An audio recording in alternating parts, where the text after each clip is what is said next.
Welcome to another exciting episode of The Energy That Surrounds Us. I'm your host, Michael, and tonight's guest is a guest that I have been having a lot of fun talking with, and I have to say you guys are in for a treat.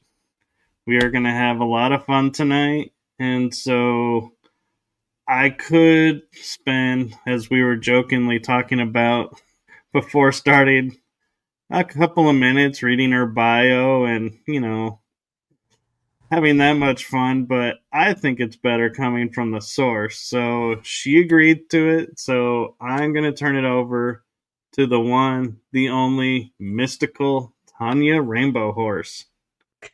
Aho, beautiful beings. My name is Tanya RainbowHorse. I'm an energy healer and spirit guide. I'm here to bring energy forth and to make it the simplest, most purest form of reflection.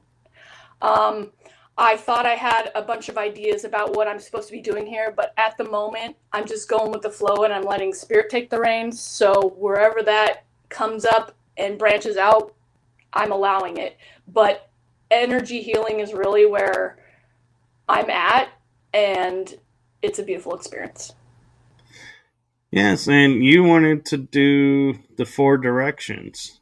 Yes, I'd like to set sacred space just because it feels good. It eases us into the story and the magic of what unfolds, and it encases it in a beautiful intention-filled space.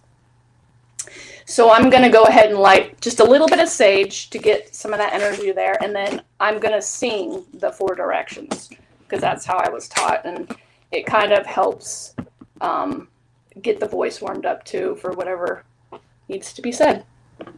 So I've got my back to the west and we start in the east. So I'll start this direction and I'll move south that way where I'm at.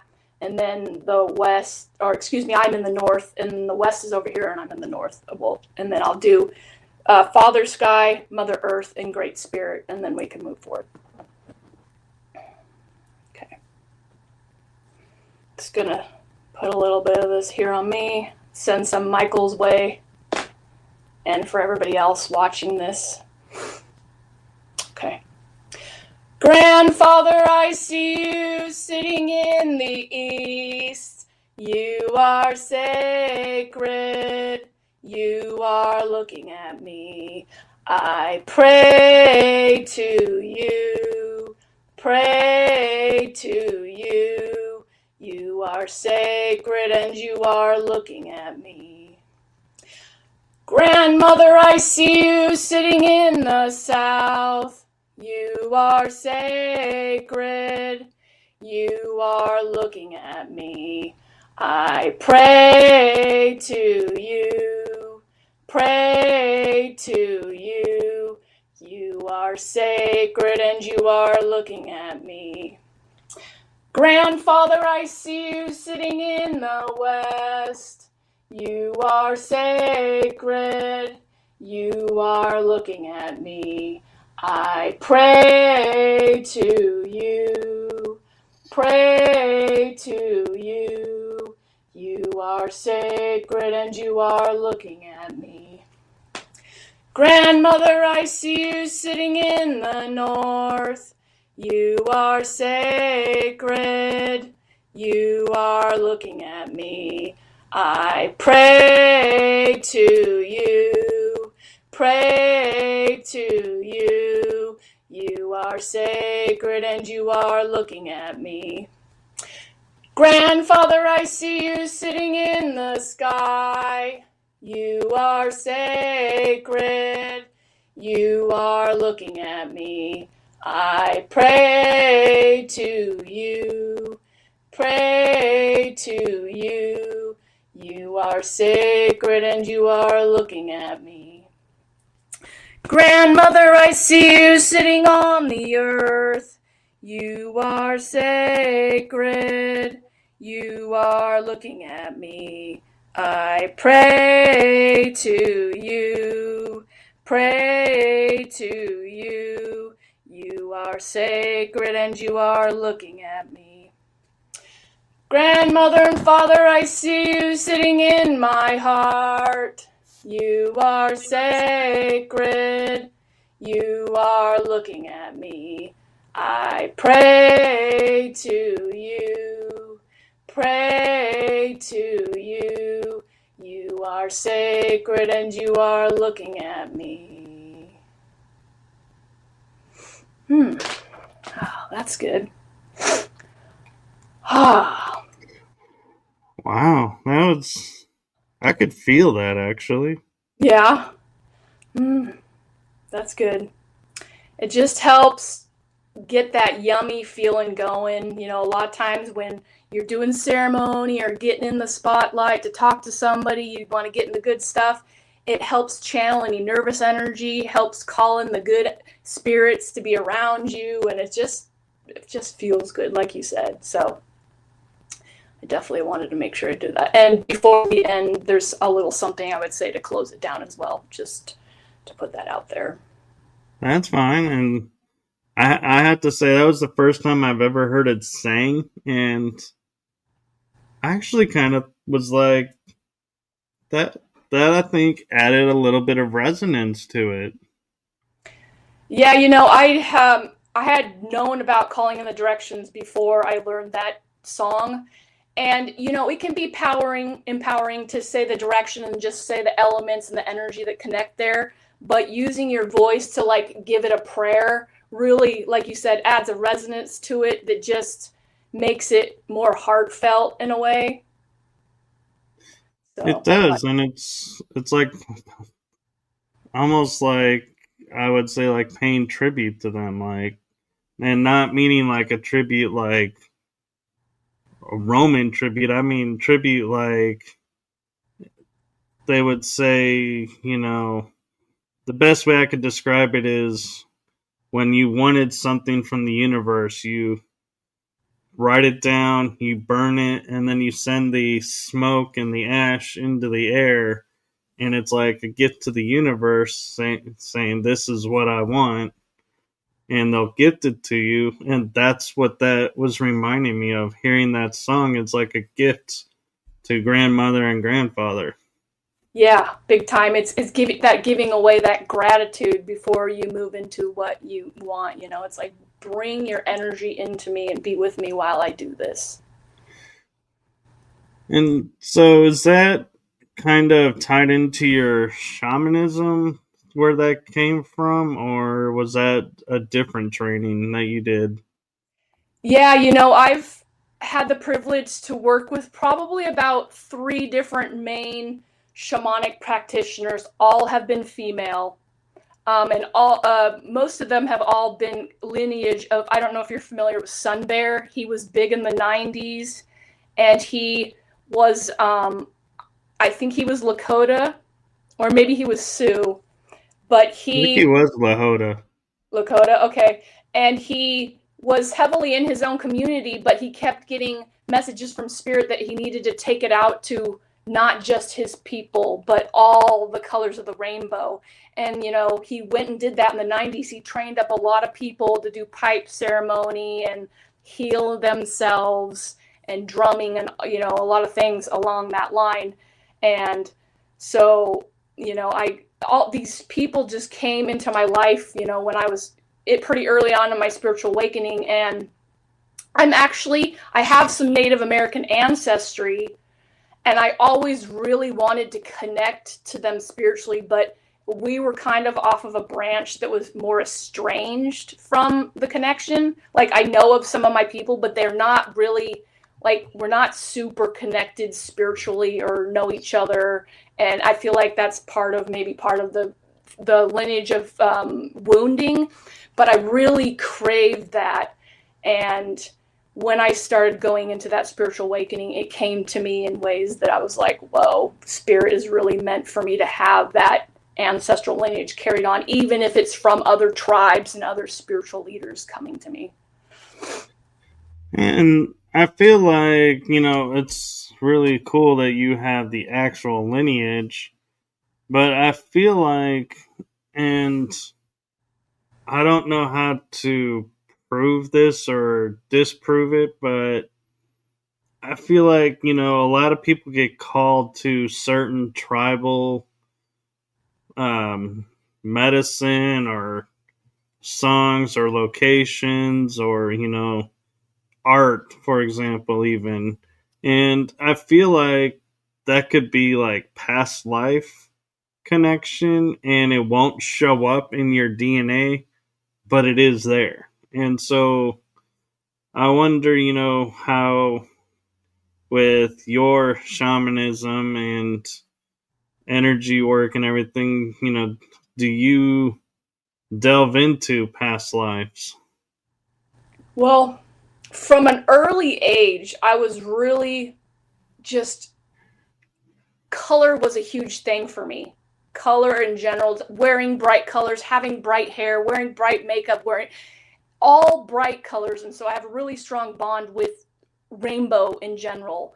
And so, the Rainbow Warrior tribe, I've heard some of that through the years. And like, as I've done my training with these people that trained with, this native man, I was like, okay, so the rainbow path is the medicine for me. I'm meant to, get these teachings from all over the place and bring it back to a collective space, and share it. And, I had some shame about bringing my shamanic work out into the world because I was disconnected to the spiritualness of my tribe, of my lineage, even though I have an ancestor that comes through very, very strongly to do work with me. I was still really scared that if I got out there with this work that I would be criticized, but I realized that was just part of that wounding. And so the more that I was able to own it, that's when things really started opening up. Like, I went to pipe ceremony from one of these women that I taught with, and she was a white woman who was trained by a lot of different native people. And I walked into her metaphysical shop. That's actually what really opened me up to spirituality. I was really in the dark shadow.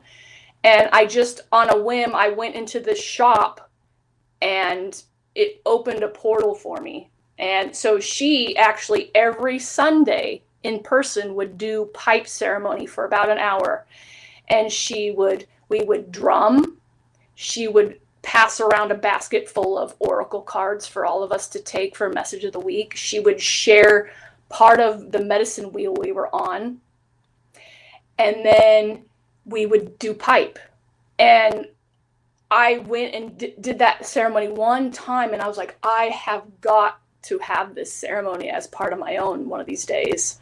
And I've just now gotten to the point where I'm standing in my power with it. So I'm not sure if that was your original question. I kind of went off, but that's No, you're fine. And I was thinking about Sun Bear, and I think I misspoke, and he wasn't Lakota. I think he was Chippewa. Oh, that could be it as well. I know he came from somewhere in the Midwest or somewhere, not from this region, but he was called to like the Spokane area really heavily, and that's where he did a lot of his gatherings for people to come learn and heal from his way. Right. I just wanted to correct that because if someone's watching, I didn't want them to go, Sun Bear, Lakota, what? Yeah, that's true. I'm still anchoring in my correctiveness with some of that because some of my teachings are a little bit from some of all of what we've mentioned. But, I'm still practicing getting all of that in a row as I, get out in the world with the magic. So that is important to address, though. That's beautiful. Yeah, and do you think it's because it's in your DNA, so to speak, that you were drawn to the tribal medicine, or do you think spirit brought you to it and it was just a bonus that it was your family lineage? I feel like it's both because I've done a couple past life regressions with one of my teachers, and a life showed up as me as a warrior, a Native American warrior, and this horse I had this really strong connection with. So I already had that. It's the feathers and the furs and connecting with nature in a way that is very primal and connected to Mother Earth that really pulls me in because, before we had computers and all this, modern stuff, we were connected with the earth. We made things from the earth. We used the herbs. We, hunted for our own food. And that primal aspect connected to the part of me inside that really yearned for some of that. So I feel like there's a past life aspect. There's that naturey going back to the hunter-gatherer energy of being very simple and connected to the earth and the stars. And also this ancestor that shows up for me. So my great grandfather was a shaman, medicine man of his tribe. And I know a little bit of his story. I don't know so much detail, but he was really good at what he did. And he was killed, poisoned, because he would not go against his higher values and what some other people wanted him to do. And so they poisoned him. And I feel like a lot of some of my spiritual journey has been to heal parts of his lineage, because it came up for me so much, and he's actually part of the energy that wants me to get out and share this medicine. So he comes up a lot. I can just sit at certain times and he will just connect and tell me what to do. And he's like, and things happen and I don't even know what's going on. He channels through me pretty strongly. That's amazing. And I just want to put out there for people who may not be familiar with the indigenous tribes, other than what they see on TV or in movies. And so they portray it as there's the chief, the warriors, and then the family, and then the medicine man occasionally shows up. And I just want to clarify that in actuality, the shaman or medicine man was equal to the chief. If the medicine man said, "We can't go to war," the chief was like, "Nope, we're not going to war." And there was strong medicine behind him that the tribe depended on him. The tribe moved and flowed, had the ebb and flow based on the shaman. So it's not something where, like, we go to a school, get a degree, and say, "I'm now a doctor." They had to prove their worth, and they had the weight of the tribe on their shoulder. Yes, that's very big. And their collective energy is that they have one foot in the spirit realm and one foot on earth. And so it just makes it easy and natural for them to, feel that energy coming forward. And they're like, hey, this is what's going on. We need to plan, do this, blah, blah, blah, blah, blah. They tend to the collective energy and, help people navigate that flow. Where was I was going to say something else on that. I was just going to correlate that and connect that to myself a little bit, because when I was a kid, I'm very empathic, and there was a lot of fear and anxiety around me as a kid. I had a pretty good childhood, but, we had that collective fear around us, and I didn't really understand it. And so I took it upon myself, however I did, to take on the energies of people around me, and I processed their emotions. And so I use that fear and anxiety as a portal into my imagination. So I spent a lot of my time, when I was in fear and anxiety, exploring that spiritual realm that came so naturally to me. And I didn't really understand that till I started unfolding with shamanism, because it was so easy to me. And I didn't really understand that was something that isn't necessarily always the easiest for everybody. And so being able to connect into shamanic journeying and being able to go in there and get to know other guides in the spirit realm, and understanding that I could take energy from this life and go on a journey there and bring back information or transmute it, was really the height of what was unfolding for me. That's amazing. And I know we've kind of hinted around and talked around it, but I'm wondering if it's okay for you to share what was the moment in your life I like to call them aha moments where we have the bright awakening and the path lights up. Mm. And so the moment where you were like, okay, shamanism is the path I need to take and study it this way. Well, I was about 28, almost 29 in 2012, and my best friend from childhood died in a car accident. And when I was at that age, like a lot of us are, we're not thinking about death or thinking that, thinking about that. We're having fun. We're just learning who we are. We're moving towards our 30s, and that was my crumbling. I fell in deep depression because my life was not how I wanted it. And that situation threw it all out. It brought me to my knees.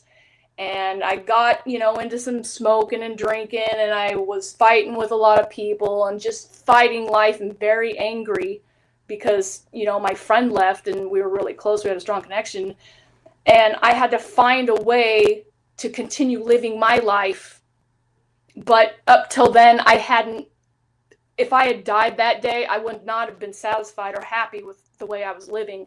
So I had to really take a look at the shadow very deeply. And it's through that crumbling that, I went to college. I was trying to work my way up the corporate ladder, and it just all fell away. And I remember this one pivotal moment when I was really in a dark place, ready to fill out paperwork for unemployment. Didn't know if I could pay my rent, fighting with my boyfriend then. And I just I'm not religious, but I was like, whatever is up there, please give me a sign to move forward, because I'm literally at the deepest depth darkness that I've ever been, and I need guidance.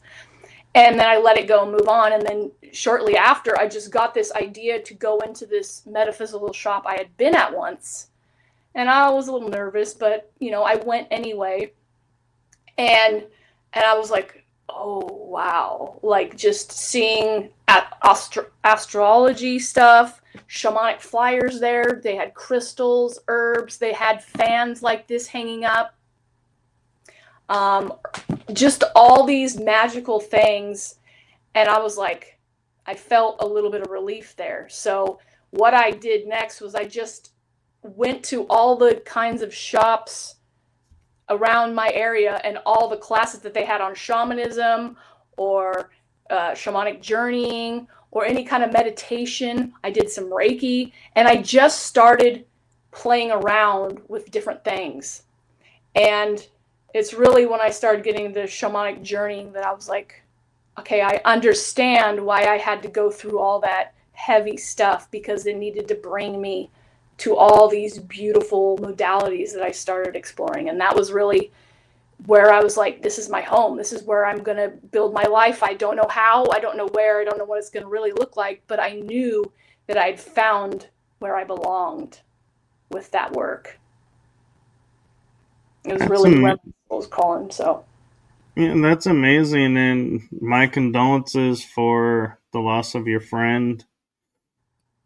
I know that's hard. And it actually makes me wonder, with your shamanic background and actually your background as a whole, you mentioned the shadow work, and I'm curious how you view and define the shadow.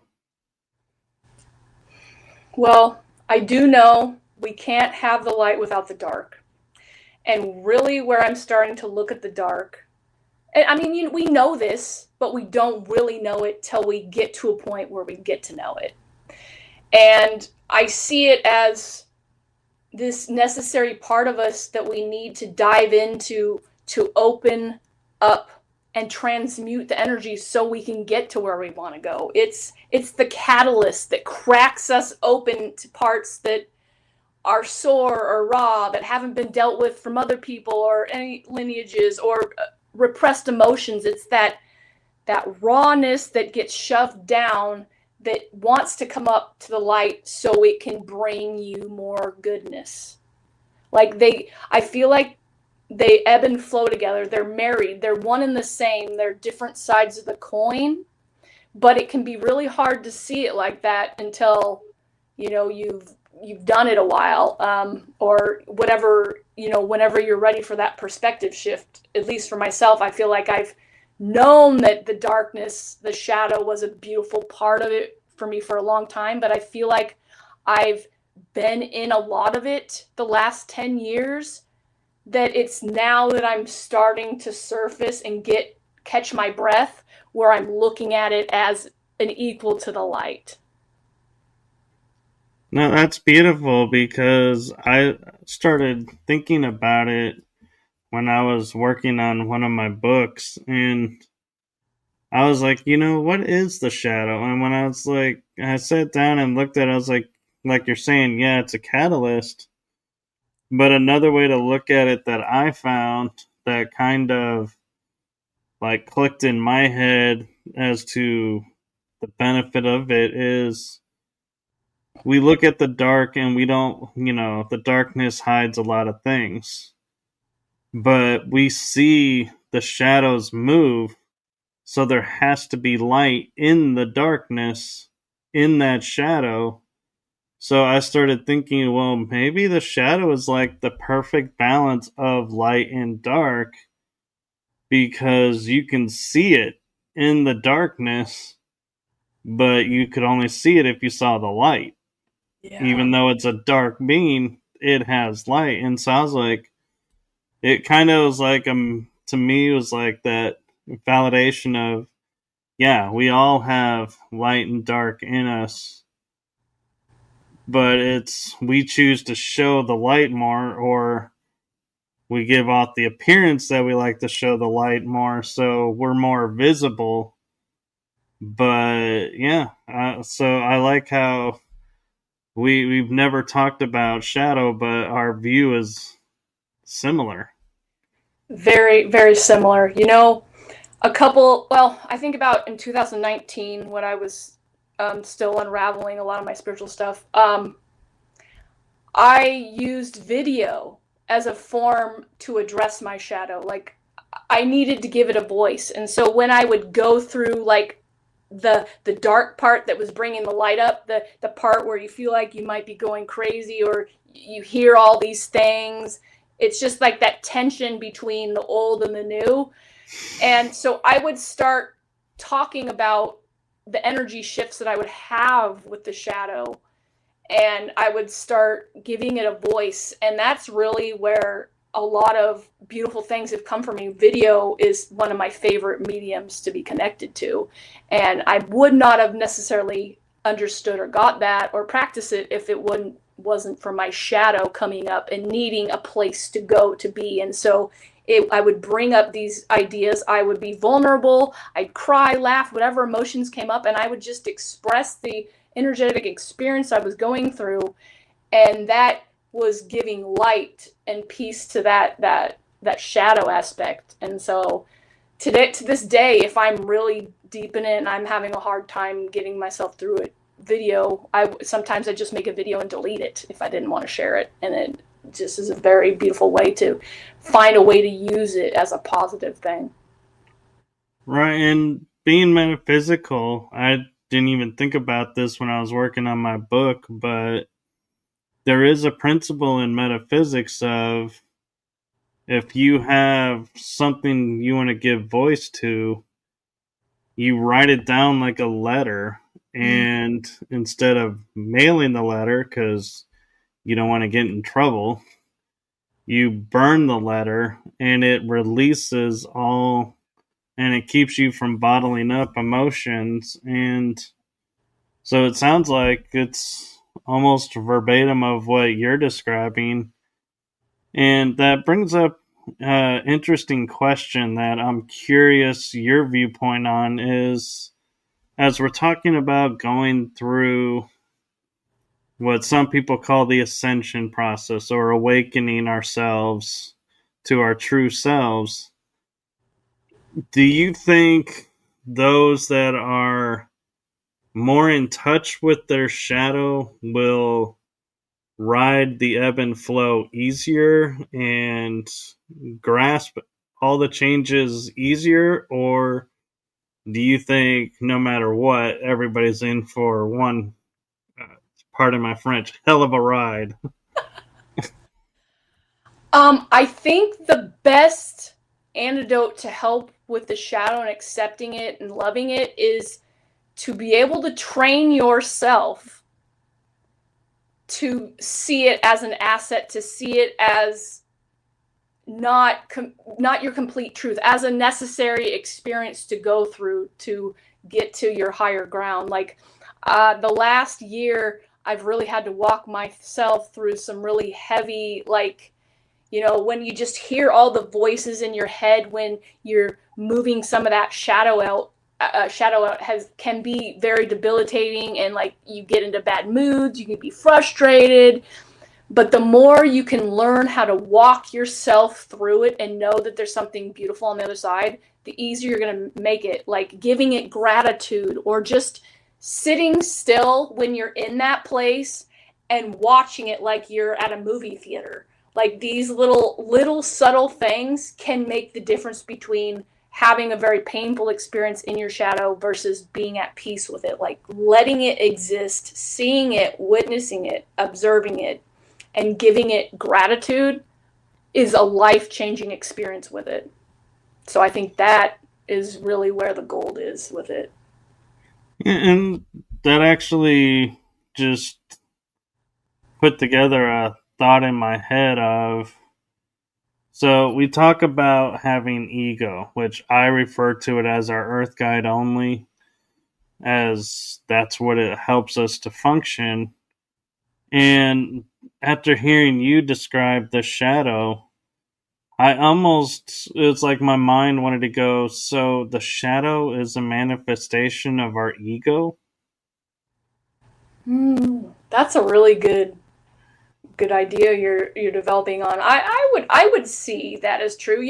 It's that voice that's like, I don't want to, when you want to do something that really lights you up, or something like that. And the ego is a beautiful thing, but you're right. It's the earthly mechanism. When we go to spirit, that's not there.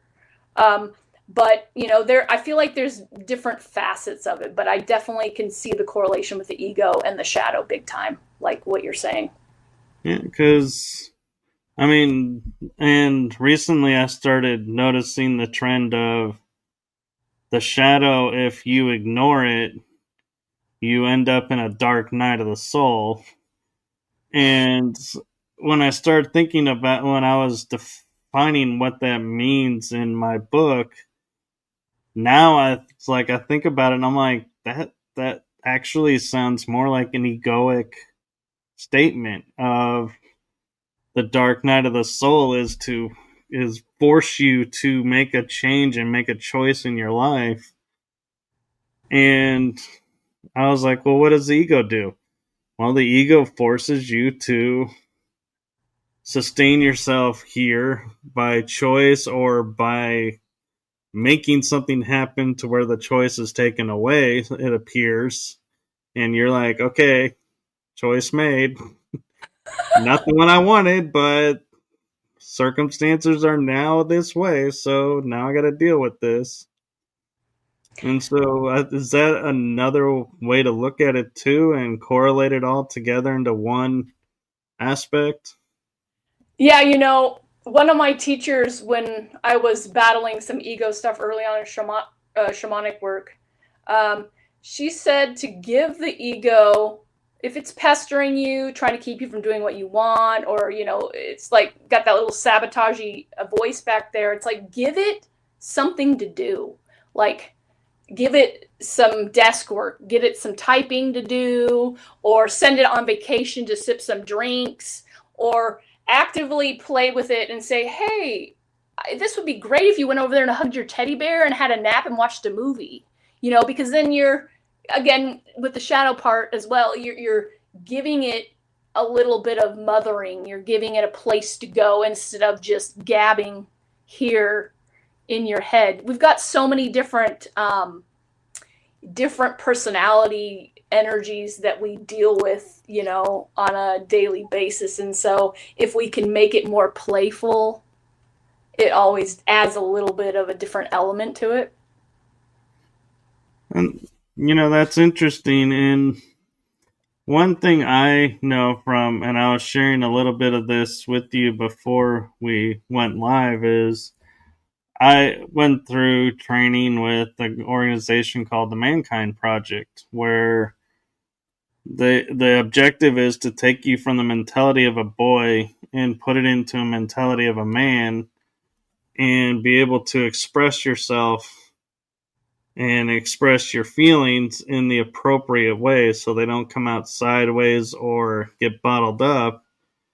And one of the things that we would do is like strip ourselves of our name, give ourselves a number, and then at the end of the training, reclaim our name.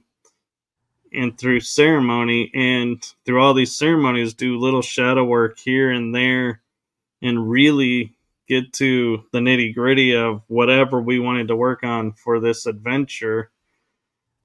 I'm wondering, is that similar to what your sisterhood work is, or is it on like a totally different, more gentle, like, oh, look at the flowers.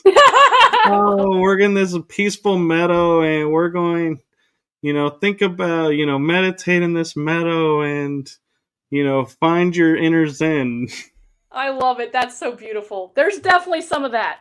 But really, that sisterhood mentorship came about. One of my shamanic teachers, she was the woman who was doing drum circles. So I learned a lot of drum circle healing and channeling through her. And so I would go these drum circles, you do a little drumming and you speak maybe what's on your mind, something you got to get off your chest. And then we just keep drumming. It's more of an energy channel thing. And so through her, she had this collection of people and she saw a need for some feminine healing. And so she put this little 1-year mentorship together. And so really what we did there is we got connected with the medicine wheel. She had a medicine wheel in her backyard, so we would walk it. And she had stones and plants placed there, so we could walk on the earth with that. So that would probably be the flowery part. But we would get into these circles with her where we would open up and get really raw. Because a lot of us, sisters especially, but everybody in the world don't have a place to be authentic and raw to whatever is just dripping to come out of you. And we're in a safe circle where we could all open up and talk about the raw stuff and be authentic. We could cry, we could get angry, and nobody judged us in that circle. And I really think that was the power, the glue that held that mentoring together, was because we need a space to do that. We passed around the talking stick, so whoever had that talking stick was the only person who was talking then, so you knew where to put your focus on, so people felt heard, and we all knew what was expected of us. So that was the main aspect of it, but then we drummed. She had workshops where you could make your own drum and connect with it spiritually, and that's one in itself. The craft part is connecting back to Mother Nature. It's in the Celtic traditions and the native traditions and a whole lot of other shamanic practitioners where we use turkey feathers or rabbit fur when we find it, and we make things out of it. And so she taught us how to make prayer ties, which is giving prayer. It's a silent ceremony where you put tobacco or cornmeal in these little things and you tie it up, and that would be a way you could transmute energy too, because oftentimes we would have an intention while we did it and we'd burn it. What else did we do here? We would we would craft with leather. Like I made these little teeny canvases with leather beads, collaged from like magazine clippings or whatever. I collaged like 20 of those, and I made one for each one of my sisters through working through some energy work. So it was a combination of bringing that old school, like tribal mentality together in a feminine container for healing and connecting with our feminine essence. So, in regards to what you went through, it definitely sounded really familiar. It was a stripping away of the layers. When we've got all this repression in here, we're more triggered and and stuck in our energy, and we don't move forward with our gifts and our work as open and freely as we could, versus when we do the work and we are heard and we listen to other people and we have that place to commune and connect in our heart and have that tribe where we feel safe to unravel. I'm sure there was probably a sense of safety in that circle that you were with, the men that you did the work with, right? Otherwise, you wouldn't have opened your heart space up enough to really Right. dive deep. There was definitely safety, and there was, like you said, that comfort of the non-judgment. And the nice thing about it is, if we saw somebody in judgment or saying something in judgment, it's like we were like, "Hey, no judgments here," and it's Yeah. like you just nipped it, and everybody was equal. And that's the part that I think was, in essence, the most powerful part of it was you had men that were in their teenage years, because you had to be at least 16 to take part. So you could have a 16-year-old, a 22-year-old, a 33-year-old, a 76-year-old, and they're all in the same field. They're all a number, and they're doing the activity at the same level. There was no, oh, well, the 76-year-old has more experience, so, we're going to naturally put him in the role of leader. It's like, no, you could end up with the 17-year-old as your leader, and you're like, I'm 33. I know more than this kid.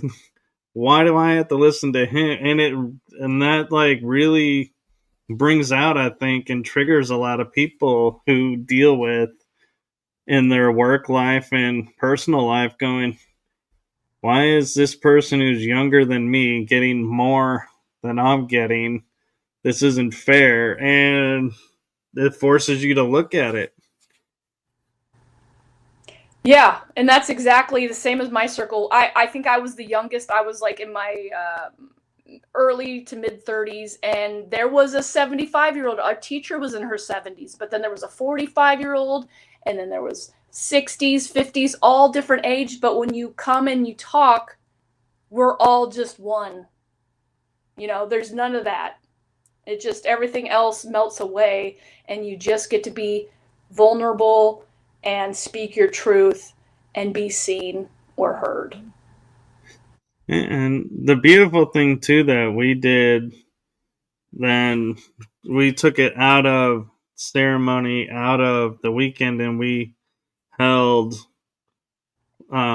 every periodically we would host a sweat lodge to where you could bring someone, or normally it was just male. Occasionally we would do co-ed, but there was no, because we were on public land, we were like, yeah, you had to at least wear your bathing suit.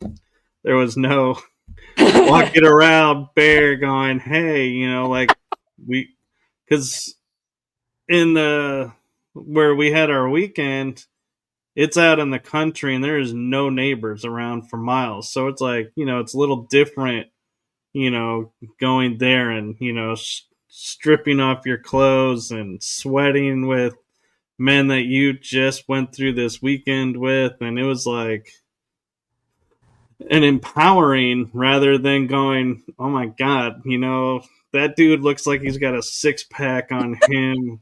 And I look like I got a 24 keg in me. There's no way I'm doing that. No, everybody just went in. We paid homage to the corners, and or the directions, I mean, and we sang songs and we walked out. And I mean, that was so beautiful. And I'm wondering, on your sisterhood weekends, did you guys partake in sweat ceremonies or something similar? We had one experience where we did go to a sweat together. I was told by Spirit not to sweat. I really wanted to, so I had to stay out and tend the fire, which was really good. People needed space to be held. But I did go in there for a little bit of the ceremony, and it's just being crammed into a dark place, connected to the earth, sweating and pouring and just being like naked to your peers. There's just some magic that happens right there.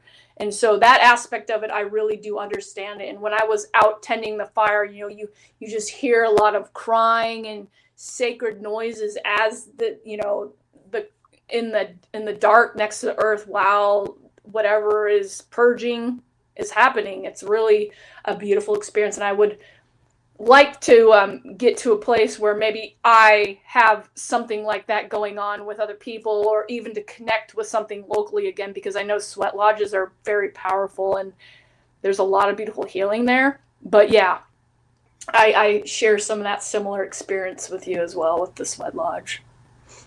That's really cool. And one thing you mentioned in your bio that it kind of piqued my interest, and I wasn't sure if I was envisioning it the right way or how it would work. And so I'm glad, that we get this opportunity to where I can ask you. And that is where you say you are activating. Let me make sure I get the verbiage right. Activating energy healer energies. So, are you talking about like activating like Reiki in people, or are you talking about something else?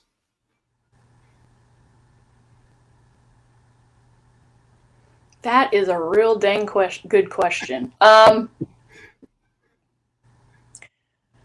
think really where I was coming with that is, okay, so through my work with people, as I'm working on seeing how I can get my energy healing out in the world to help people, I've found that I tend to help people get unstuck in cycles of in relationships or with themselves that they're stuck in repeating over and over again. And I think really where I was going with that was activating. I help people activate that energy to get unstuck and keep moving, or Oh, to pursue what they want. Because you could have this thing you want so much and you're just circling around in the fear and you're not taking action. But then I've connected with a lot of people and I'm like, well, what's going on? And we unpack it, and I see them go off to move towards what they want, and they bust out of that. So I think that's where I was going with that. okay. Well, that's really cool that you do that. And that is something that is definitely needed. And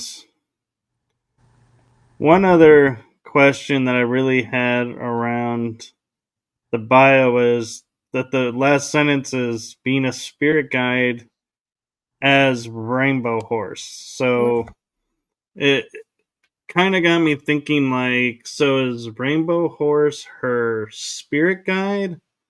And she's using it, the namesake, as like paying homage to her guide? Or are you the spiritual guide and helping people here? Hmm. That's a really good question too. I love these. These are beautiful. Well, I say I'm a spirit guide because I'm just walking alongside somebody helping press the buttons that I've seen that have helped activate me. But Rainbow Horse is my soul's name. Like really when I started getting into the work and claiming it, I had a shamanic journey and Rainbow Horse came up, and so it's like, here you go, here's your, it's like a Native American, or in any lineage has a name. If it's like this presence. It is a spirit guide of mine, but it's also this presence that's ready to play with the rainbows of the world in this horse energy. You know, horses are in community and they run with the wind and they want to be free, and you know, they're empathic. So the horse really symbolizes kind of my dominant energy as in this body and this spirit. But then the rainbow is like going out and sharing and healing with the rainbow. So it's a little bit of a lot of things. It's just really when I added it onto my, the end of my first name, it was like Tanya's that earthly energy, you know, when I was born into, but Rainbow Horse is what I came here to do. Very cool. And I know next year will be a energetic year for you because it'll be the year of the horse. We were talking about that at a recording I did for New Year's Eve. We recorded already, and we all were curious, and we're like, "Oh my God, we're going into the year of the horse." Yeah, you know, I recently saw that recently popped up for me in the last week or two. I don't even know where. It's just like the year 2026, the year of the fire horse or whatever. I was like, Yeah. and where I'm at right now, I can already feel so much stuff brewing that spirit is going to start taking me towards. And then when I just saw that, I was like, it was a synchronicity. Like this is the year where things are really going to heat up. So I love that you mentioned that. That's really cool. Yeah. Oh. And so, how does, in your mindset, in your background, do you see yourself accessing and utilizing self growth and the laws of attraction? Well, self growth really is, you know, acknowledging how you can get to that next level of yourself when you've got a barrier that's coming up. So I've really worked on infusing that as a daily part of myself to question, like especially when I get triggered by something, that human side pops up, the scared, fearful stuff. And I'm like, I'll sit with that. And I was like, well, what's underlining here? Is this really what's going on? Or is this helping me see where my next level is? It's that vision, being able to peel back and kind of look at it from the observer a little bit. So that's how I see self growth. But the laws of attraction really right now mean to me that it's about getting in energetic alignment to lead a consciously lived life, that spirit's flowing through you. You get these insights and you take that action and you trust. It's all about being in that energetic alignment to move where spirit takes you and trust it without hesitation, without letting the fear take you, without letting that human side come in and hold you and not allow you to move. That's really where the power of that sticks out for me. Okay, and it seems like you have a fan in the chat room. Oh, really? Fun size Spambergesa. Oh, yes, that's my best friend, Spam. Hi, Spam. Thank you so much for showing up. Oh, They said you did an awesome Reiki job when I was having those kidney stones in 2023. Yeah, I did a hand over hand thing with her, I believe, and I feel the energy like a lot of us do. I feel the hot and cold, and sometimes I hear messages from the organs or the energy in those areas, and I just help shift it out. You know, I let the energy guide me, and I just sit there till it moves on out. So that's what I did with her. But I'm finding as I do my work more and more and cleanse my own energy, I don't even need to put my hands near anybody. I can just have a conversation and we can start shifting things. Right, the remote aspect of it. Yeah, the more that you clean out your own junk, the more you are just the channel and you can hold space for like just a conversation or even a text message. Like I've had people's emotions jump on me from just one word text. You know, so energy is so alive and so raw and so like, you know, in our faces on a daily basis. A lot of us don't even know how clouded we could be around it, and it's taken me to whittle down and cleanse a lot of my own energy and understand it to see where it shows up. I'm like, oh, whoa, okay, that one's not mine. Or, hey, this is, an energetic drama that I can just witness and not get into, or, what have you. Yeah, good luck with that one. But Yeah, it's wild. I'm being aware that we are close to the hour. Do you have time Okay. for a few more questions, or do you need to go? No, I've got time for a few more questions. Okay. One question I have for you, and I'm going to preface this by I'm a Reiki master, and so I'm curious with your Reiki. There are times when I would be working on someone and I would see like these strands, or they call them meridians. I just call them like strands because they look like harp strings. Ooh. And every once in a while, it's like I'd be like looking at it and I'd be like, well, these are gold. That one's a little like more blackish. And these are okay. And so I would pluck the strand, and then it was like all the black soot, I guess, would dissipate and disappear, and they would feel better. And so I'm wondering, if on any of your Reiki cases, did you ever see anything similar or see that, yourself? That really sounds specifically to you. I've heard other people say that they see strands, but that kind of seems like the way you see. But when I was doing it, there was a couple people that would talk about strands. I haven't really seen strands, but I usually am like, I feel things, I see images, I see color, I hear things. It's just like a bunch of information coming at me, and I'm taking it in, and I'm like, okay, do I need to tell them this? Do I need to just focus my energy here? Um, or maybe something hasn't been felt. It's like kind of like an ebb and flow with all that kind of information flowing. And sometimes it's just going out, and then afterwards they'll process it. But for me, it's like more like all this different kind of information and insight coming through.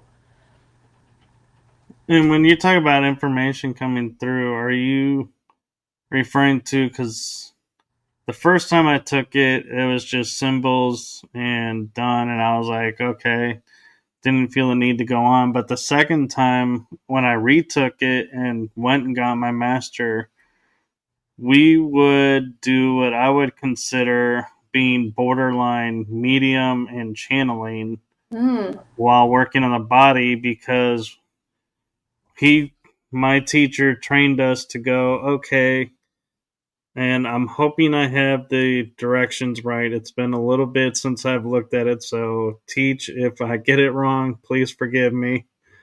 But we would view, if you had something on the left side, that would be masculine, and so you would ask it, is this father, grandfather? What message do you have? And allow the energy to release. And the right side obviously is the mother side or feminine side, and so you would ask of that side. Did you get any training like that? Well, naturally with other work, I am connected with the sides with feminine and masculine. So I do use that when I was connecting with Reiki or energy big time. The masculine and feminine, like, and how that channels. But I didn't necessarily ask questions so much as I was just relaying things and moving things. But I have witnessed the way that you talk. I have a couple friends that are geared towards that, and that's a really cool way to, dig a little deeper if the person, is ready to get in that space and stuff. And so that's really cool. Mine is just a little bit more. I don't know. I guess I just literally flow with what's coming out, and like whatever wants me to say it, I say it, and whatever just wants to move through, I don't, and it just shifts. Yeah. And I know with, I'm sorry, Fun Size, I don't want to butcher your last name, so I'll just gonna call you fun size. You mentioned, she mentioned the awesome job you did with the kidney stones. Is there another Reiki session or a session that when you were working on the person, when you finished, they had such a result that your mind was like, okay, this is the aha. I am meant to do this. I have it. I've learned it. And now, I'm set to go forward. Um, I feel like when I was more deep into doing Reiki and whatnot, I was a little bit less about protecting myself and understanding how working on people could pick up things. So I feel like I was more of like a sponge in that regard. And now um, I haven't been so hands-on, but I do use my pipe ceremony when somebody's distressed or having a big problem and I can feel their energy. I've connected with them, I've talked to them, or they say pray for me. I would do a pipe ceremony and I will send and transmute that energy of the pain they're feeling into love and light and kind of have my own emotional experience through it and transmute it. That's very cool, and I've never thought about doing it that way. It just kind of came to me. My teacher told me to put my pipe under my pillow when I was first being a pipe carrier and to dream with it and sleep with it. And when I started doing it, I was just really timid, didn't really know what to do with it. And I asked Spirit to guide me. And so through putting it together and practicing it, I've started seeing how it is actually an energy work I'm doing with it. Because when I have the pipe or the bull piece, which is the feminine, and the masculine, that is the stem, I can see where my energy gets stuck after the ceremony because the tobacco will get stuck or it won't get stuck in certain spots when I'm cleaning it. So that whole thing has become like probably my form of Reiki currently, because I literally will clean it, and as I have done a ceremony, Spirit will tell me where my energy needs to be cleaned or where this person's stuck or whatnot. And then the tobacco kind of shows me too if it gets stuck in my pipe where the person or myself is holding on to something. So the pipe that you use, were you gifted it, or did you purchase it, or did you make it? I'm just curious.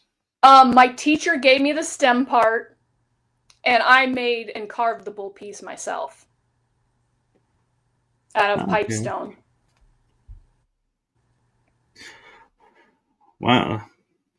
That probably was what, a week or two's worth of carving? I think it was really powerful magic. I probably worked on it for on and off 6 months at least. Oh wow. Yeah, it was part of the practice, I think, because I had to work through a lot of fear of like having that, holding pipe can be a big responsibility. In the community back, when the natives did that for peace and to, have pipe ceremony in the circle that they did, that was a big responsibility because people would come to you and you transmuted that and held space for the prayers. And so I guess that intimidated me a little bit till I got to slowly whittle through it by crafting my own bowl piece.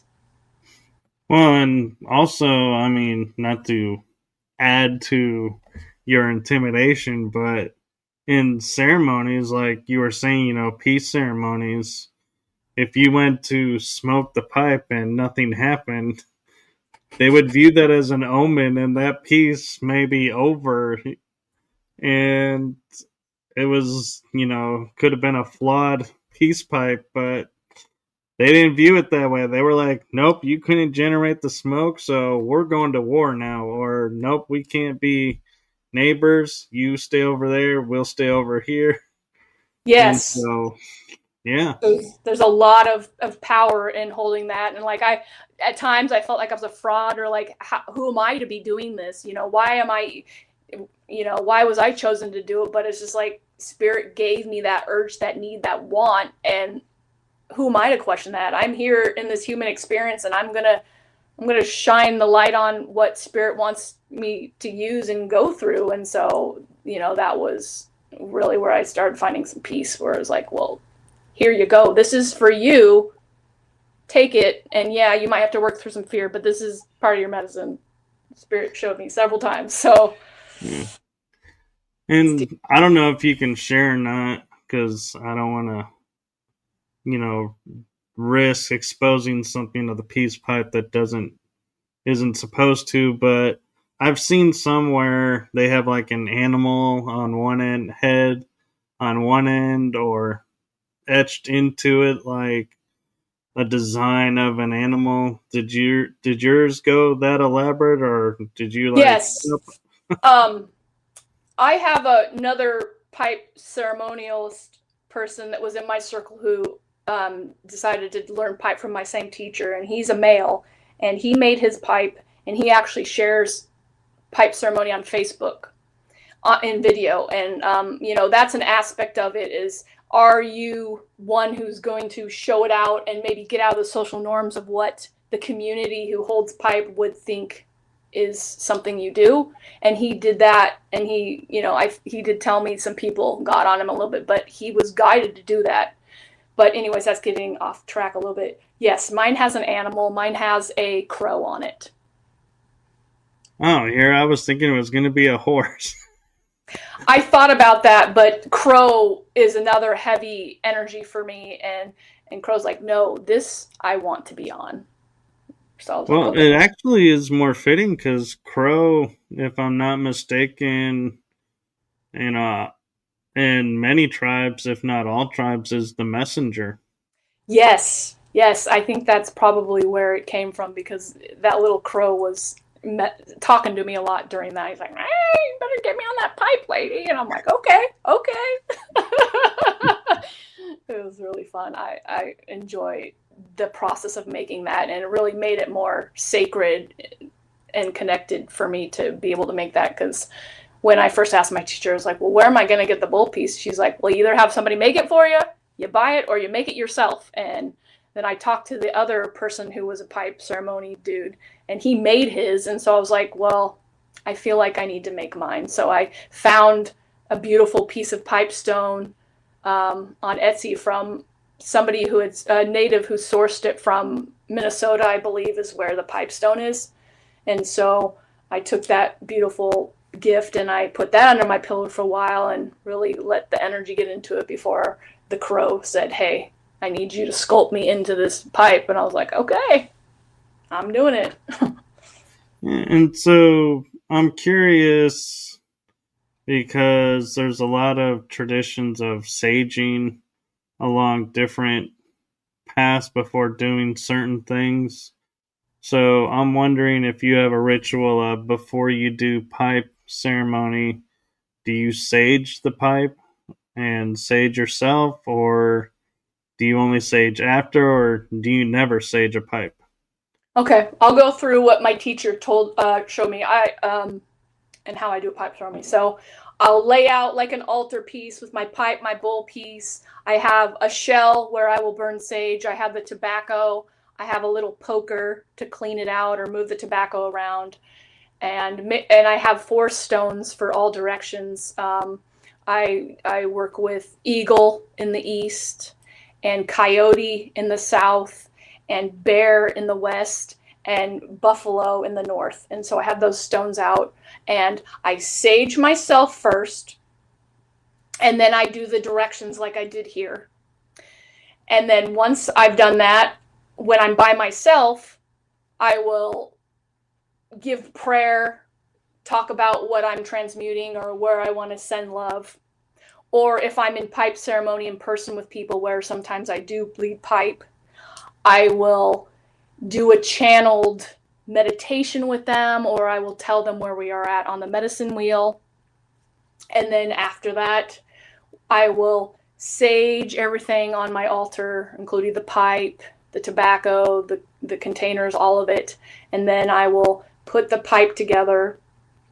And then I have things that I say to lead me into the ceremony. I call upon some energies. I call upon my guides to be with me while I do it. And then I light it and I ground the pipe onto the ground too. And then I blow smoke in all the directions that I called in. So I honor eagle and bear and coyote and buffalo again. And then I honor Father Sky and Mother Earth and Creator. And then after that, I light the pipe again. And then if I'm in person with people, I will blow smoke blessing to their heart. If I'm in person, I will just keep smoking it till it's all burnt out. And then as I'm doing that, I hold the highest regard of love and light while I'm doing it. I keep my thoughts as pure as I can, and I just pay attention to what may come up. And then I give thanks for smoking pipe. I sing a couple songs, and then I close down the circle. And then I pack everything up. So it's kind of a rundown. Okay. That's really cool. And I've been saving this question for the end because it's a question I'm curious about, but I don't know if you delve into, so I didn't want to make it awkward in the beginning by asking this. And that is, with your lineage of indigenous background and doing this work, do you ever look to guidance from the heavens above, like the star beings that helped in the ancient times? I'm strongly connected to star people, star energy, hence the background. I worked with a beautiful woman who was very spiritual, and she taught me a lot of things about protecting myself. And she channeled some energy and said that I had some Palladian energy. And I've always been connected, or I've always been like very fun and playful about, like, I like alien energy, like the little green men energy. And I talk about aliens with my friend here that was on there, Fun Size. We grew up just having fun with alien talk. And so when she gave me that information about Palladians, it really just kind of clicked in a piece of my heart. And so I have a really strong connection with the stars, whatnot. I'm a Cancer, and so the moon and the stars are very heavily like in me all the time, because I'm always, I'm naturally drawn to that energy. So that is very important. Yes. Okay, cool. Because, yeah, some choose to remember that and others don't. So it's kind of cool that you're choosing to remember it and pay homage to it. Yeah, that holds a really strong place in my heart. Fun Size, who was on there a little bit ago, her and I loved watching X Files. She's the one who introduced me in the '90s to that, and I just love that show. I'll binge watch it sometimes when I'm, relaxing and stuff. But it's got fond memories. Oh yeah, that show was great, and the remake of it where they tried to bring it back and was good too, but it just didn't have the Mulder and Scully going at it every case. So yeah, I kind of feel like that, and they were pushing too many topics out there, controversial topics, I should say, and so the show didn't make it very long. Yeah. Yeah, I remember a few of those side ones. One that sticks out that I thought was funny is Dagoo. You remember the one where it was like Yeah, a were something, an animal that was actually turned into a human, but he wanted to get back to his animal form or something, and it was really funny. yeah. They did a really great job on X Files of really looking at like what is a cryptid, or what is these legends that we talk about, and we just are like, oh yeah, that's local legend, no big deal, and it's like maybe not, maybe we need to look at it this way. Yeah, it opened us up for those topics, and I feel like a lot of what went on in those episodes, I'm into a lot of that stuff, so it was just like, oh, there's a whole nother world outside of, whatever else. So it's a cool Yeah, place. and I know this was going to sound like a strange question, but with your connection to the Pleiades and everything, I'm curious, since you said you're connected to the moon, do you feel the moon is a natural object or something that was placed in our orbit to help the planet? Oh, I think I'm going to go with the natural side of things. I feel like it's just, a beautiful energy that's placed here um, to be here to enhance us, with the tides of the water. It's a very feminine connection. And I feel like it's connected maybe to Venus and like the seven sisters and whatnot. I feel like all of that. Yeah, I think it's more natural for sure. Okay, cool. And I can see why we're gelling so well because I'm connected to the Pleiades too. And Are you? that Oh, was like the first constellation when I heard its name. I was like, I couldn't spell it, but I could say it. And I knew the story of the Seven Sisters before I knew any story of any star. oh, wow, that's powerful. And I love the story of the Seven Sisters. And I have a hard time finding it sometimes online. Do you? Is there like a specific one story or a place that you found it that was the most powerful for you? Well, to me, it was the story as I was told it was so there were seven sisters that were in the heavens and they were interacting with the earth, and one of the sisters fell in love with a man on earth, but the heavens and the earthlings don't mix.